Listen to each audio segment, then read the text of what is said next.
Howdy, tabletop RPG fans. Thank you for supporting this channel. I'm Rangelmeet, Grand Poobah of Game Design, and this Reviews Day topic is all about the 1980s RPG zines TWERPS and Dinky Dungeons. Jeff and Amanda D. founded Reindeer Games to create the TWERPS RPG zines in 1987. Jeff was the co-writer of Villains and Vigilantes and was illustrator in many RPGs. Originally, TWERPS was intended to parody the more complex RPGs with only one stat called Strength.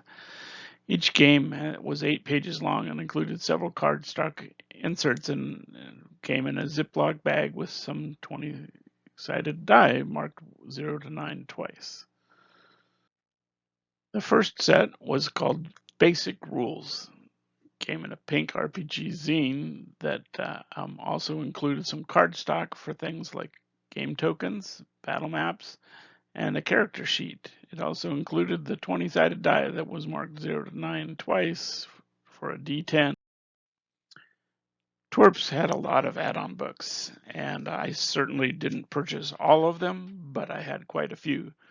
The Magic set included the basic Magic rules, some additional tokens that were used for players and monsters and encounters in the Magic set, a book of spells, and a tracking sheet to add to your character sheet that would allow you to keep track of which spells were the ones that your character actually knew. The next set that I purchased was called Space Cadets, and it included a world map, vehicle tokens, and then even more science fiction related character tokens. Now remember that even for Magic and any of the other add-ons that we'll talk about, the only stat is the strength stat. So you trade the strength stat for additional powers. You lose a point, you gain a power, things like that. And so the rules were very specific about not adding additional stats to complicate things. It was an extremely simple game, and that actually helped keep the power limits down pretty low, unless you decided that you were giving away a lot of strength points during character creation. Characters were pretty minimally strength. The third expansion that I purchased was the Kung Fu Dragons, included a set of Asian-style ninjas and martial arts warriors, set of tokens, another character sheet, and this time it included an actual game master's shield that you could put up and hide your dice rolls, and it had fancy artwork on the back that depicted the Asian setting. The fourth add-on that I purchased was Robo Punks, included another set of cyberpunk or post-apocalyptic style character tokens, as well as battle maps depicting urban environments. The battle map was actually double-sided and folded right into the RPG zine pocket. The last TWERPS set that I purchased was Super Dudes, and it included superheroic character tokens and another set of battle maps, two-sided, that folded up into the RPG zine. Again, you're trading your strength score for a superpower. So we tended to do things like give you bonus strength points so that you had enough strength to spend to make a good superhero character.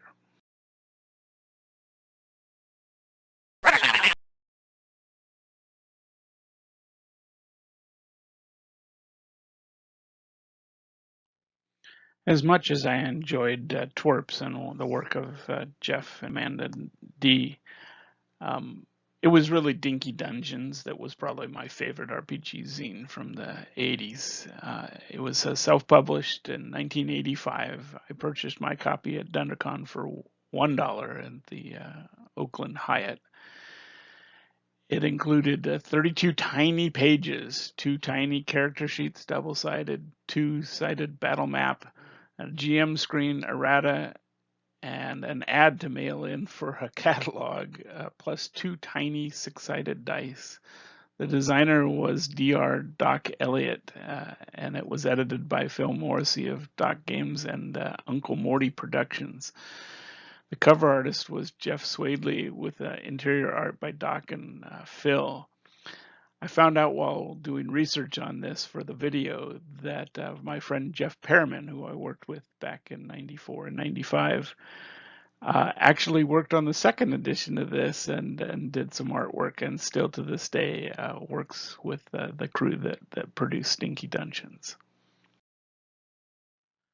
Collectors often talk about the incredible artwork that's included in many of the RPG books that they collect, and probably none makes me more happy than the cover by Jeff Swadley of Dinky Dungeons. And to this day, if I see that cover, look at it, it makes me laugh, and it makes me appreciate tabletop role-playing games all the more. The book, again, was about 32 pages long. It included some dungeon maps and all the little pieces, game master sheets, the errata, 2 sets of double-sided player character sheets. I guess when your first character dies, you just flip it over and write on the second one. It included the little ad that you mail in a self-addressed stamped envelope and get a catalog from other Doc and Uncle Morty games. To me, this was the penultimate RPG zine, and like I said, for buying it for $1 and being told that it was guaranteed to go up in price, I've actually seen it listed on eBay for well over $100, almost over $200, and I have to say that it is one of the prizes I have in my collection, and is the one that my own child is looking forward to inheriting one day. So here's the character sheet for Dinky Dungeons. And you have space for the player's name, the character name, the race, the age, sex, and class. Then you have a place for the mental and physical stats, idea points and muscle points. These would be things that you can spend in as part of the gameplay. Spell points. You had spell IDs and the cost for each spell to use. You had an armor, which was rated by a defense value, and a weapon by a damage value. And then you had extra equipment and things that you might find along the way. To me, the fact that you had a base stats system with 2d6 added into that stat, and that your goal was so simple, so straightforward. It has been a model for me for game design since I bought it in 1985. Probably the only other game that I can say has had more influence on my design work is the Toon RPG.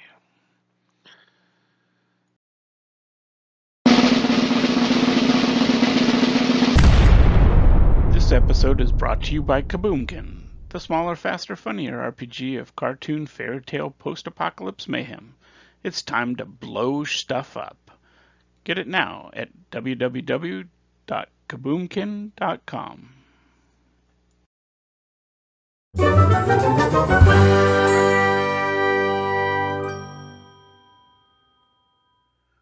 Thank you all for watching this episode. Hit like, subscribe, or ring the bell, or Booger will get you. If you want to see more videos like this, go to hopspush.com and buy an RPG or t-shirt. Do good, annoy evil, and bye-bye.